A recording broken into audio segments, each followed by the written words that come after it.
Falënderimet dhe lavdërimet I takojnë Allahu xhalla xhelalu, atë falenderojmë dhe vetëm prej Tij ndihmë dhe falje kërkojmë. Salavatën mbi pejgamberin alayhis salam, familjen e tij, shokët e tij dhe të gjithë ata që pasojnë dhe ndjekin rrugën e tij deri në ditën e gjykimit.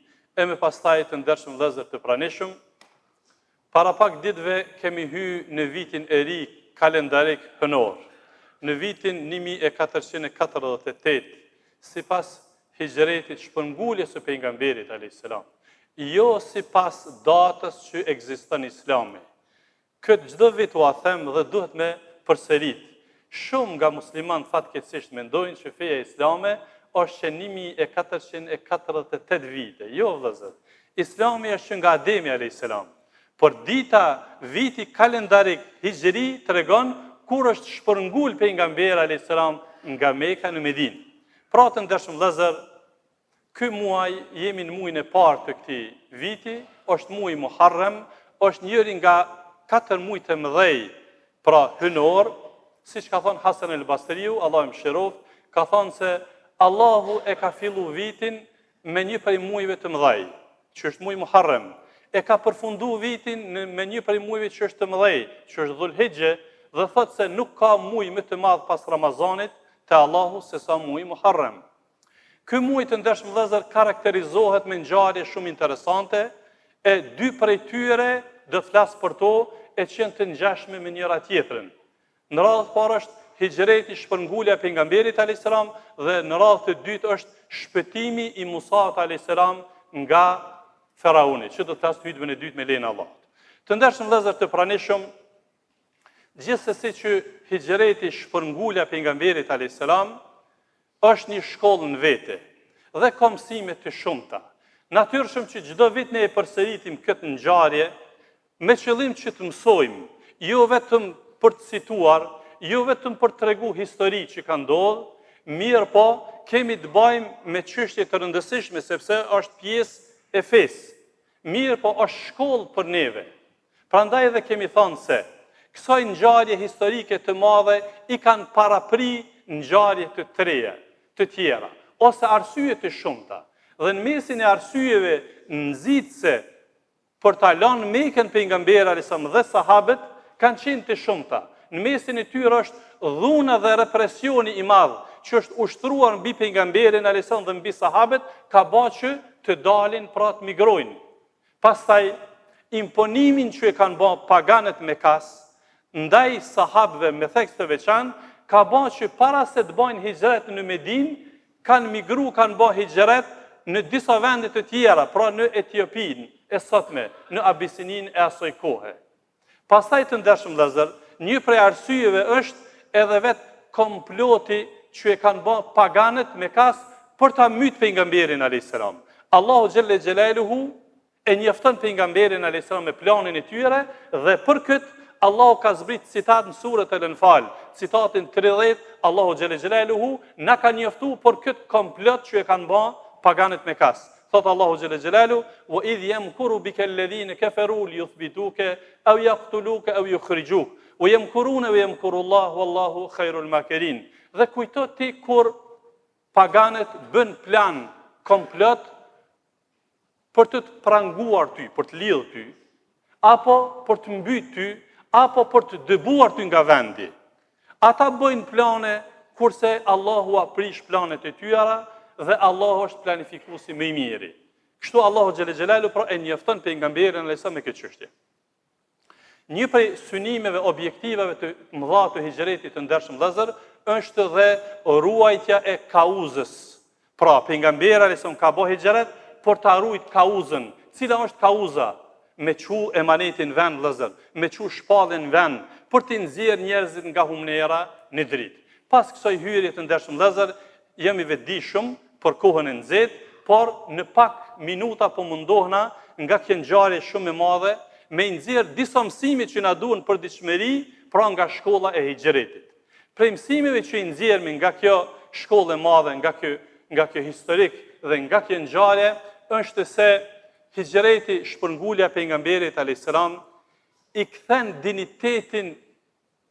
dinitetin besimtarit. Ja kthen shpresat besimtarit. Ashtu siç ju kanë kthy shpresat pejgamberit alayhis salam dhe sahabëve me hijret.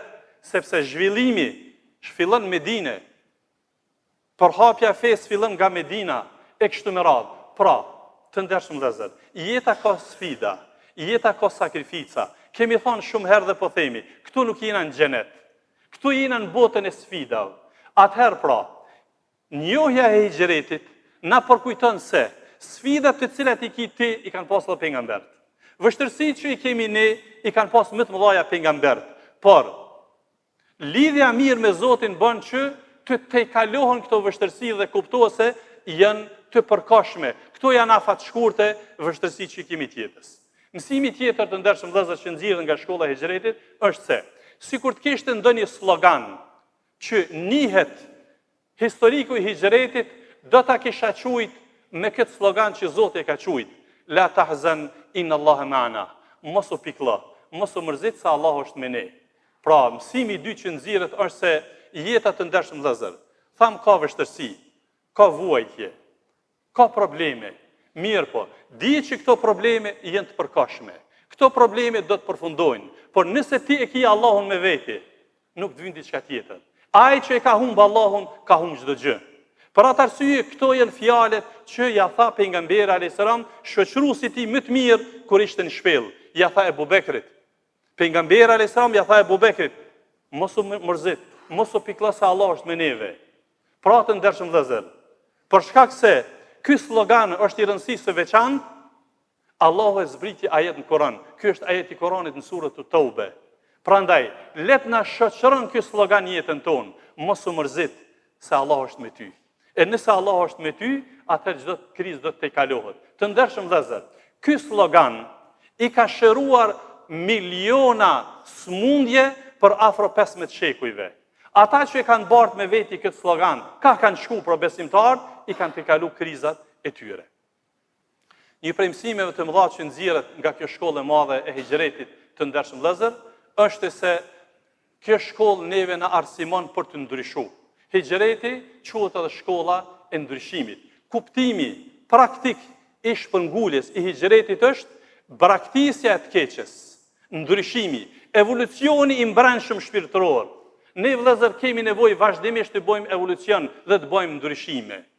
Dhe këtë më së miri e kuptojmë kur pejgamberi alayhis salam e ka përshkruar hijretin, ose thonë më mirë, ata që bën hijret, çka ka thonë? Thot, wal muhajiru man hajara ma naha Allahu an. Muhajir, shpërngulës i vërtet, është ai i cili e braktis atë që Allahu ja ka ndalu. Pra, të ndershëm vëllezër, prej shkollës së hijretit është mësimeve që i marrmi, është që ne të reformohemi. Jo vetëm të hynë një vit i ri kalendarik dhe të përfundon një tjetër, por ne të reformohemi të bëjmë ndryshime.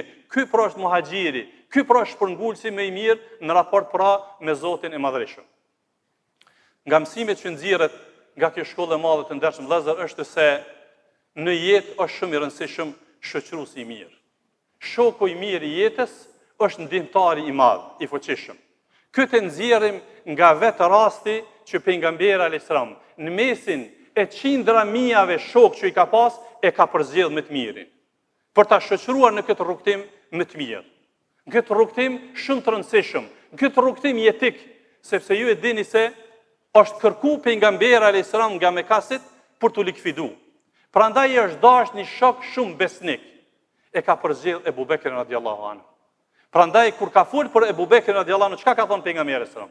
Thot, sikur imani, besimi i tërë umetit tim të vendosej në njërën anë të peshores, sikur imani i tërë umetit tim të vendoset në njërën anë të peshores, dhe imani, besimi i Ebu Bekrit në njërën anë, e peshon, e rëndon imani i Ebu Bekrit. Këtë e ka përzgjedhur pra pejgamberi alayhis salam për këtë shoqërim.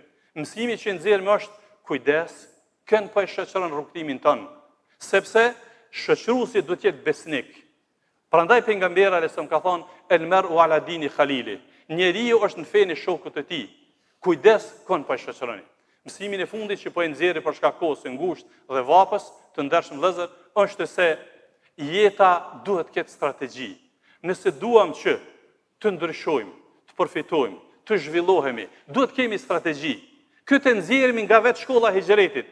Pejgamberi alayhis salam kur vendosi me bë hijret, nuk u zgjun mëngjes, e me i fut durët në gjepa, edhe me thonë një pështeta Allahot edhe heca. Jo të ndershëm vëllezër, i është dashur plan, i është dashur kohë, i është dashur bisedime, i është dashur me u motivu, me i marrë shkaqet e pastaj e ka realizu këtë projekt. Prandaj të ndershëm vëllezër, nëse duam që jeta jonë tjetë me perspektivë, duhet kemi strategji në jetë. Duhet i marrëmi shkaqet, sebepet e jetës. Duhet i marrëmi mjetet e duhura me qëllim që të arrijmë deri te finalizimi i planit të jetës.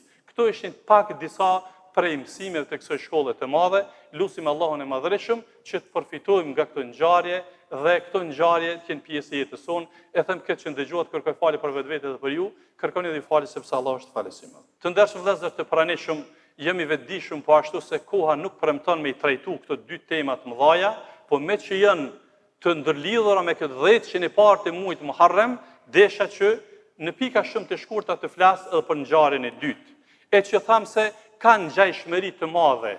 Pra, ngjarja e shpëtimit të Musaut a.s. ashtu siç pra i shpëtoi Muhamedi a.s. kurthave të paganëve Mekas, i shpëtoi Musa a.s. dhe i thartë e tij kurthave të Faraunit dhe pasuesve të tij. Dhe shumë e shumë të tjerë që na ndëlidhen me këtë rast. Pra, Ashurët janë të njohura për gjithë ne, kemi të bëjmë me ditën e 10 të muajit Muharrem. Pejgamberi a.s. kur është shpërngul në Medinë, një prej risive, gjërave që ja ka tërheq vëmendjen, është se i ka taku hebrejt që kanë qenë në Medinë duke e madhru këtë ditë, duke agjeru dhe duke e madhru ditën e 10 muajit Muharrem. Dhe i ka pyet pejgamberi a.s. pse po e agjeroni këtë ditë, pse po e madhroni këtë ditë? Hebrejt e Medinës kanë thënë, po e agjerojmë këtë ditë në shaj solidarizimi dhe falënderimi ndaj Zotit, sepse në këtë ditë Zoti e ka shpëtuar Musaun dhe pasuesit e tij nga Faraoni. Atëherë pejgamberi a.s. i ka thonë hebrejve, po na jemi më afër Musaut se sa ju.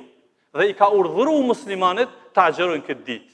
Pra vëllezër të ndershëm, viti i parë i shpërnguljes ka qenë obligim farz me agjeru këtë ditë, ditën e Ashurëve. Në vitin e dytë të shpërnguljes u bë farz Ramazani. Agjerimi muajit Ramazanit është abroguar, shfuqizu agjerimi i kësaj dite në formën obligative, por ka me të mënyrë vullnetare. Për atë arsye ka thënë pejgamberi alayhiselam tekstualisht për vlerat e këtij muaji. Ka thënë: agjerimi më i dashur te Allahu pas Ramazanit është agjerimi në muajin e Allahut Muharrem. Andaj dhe pejgamberi alayhiselam ka urdhëruar fillimisht të agjerohet. Pastaj kur u bë Ramazani obligim, e ka lënë të lirë kush don agjeron dhe kush don nuk agjeron. Dhe tha pejgamberi alayhiselam: shpresoj te Allahu, ai që agjeron ditën e Ashurave, t'i fshihen mëkatet e vitit të kaluar. Pra të ndershëm vëllezër, është historik i gjatë dhe kemi folur për këtë historik, por unë desha vetëm të bëj përkujtim se është e preferuar që të agjerohet dita e 10 dhe bashkë me ta dita e 9, sepse pejgamberi sa një vit para se të vdiste, tha, nëse jetoj edhe vitin e ardhshëm, do të agjerojmë edhe ditën e 9.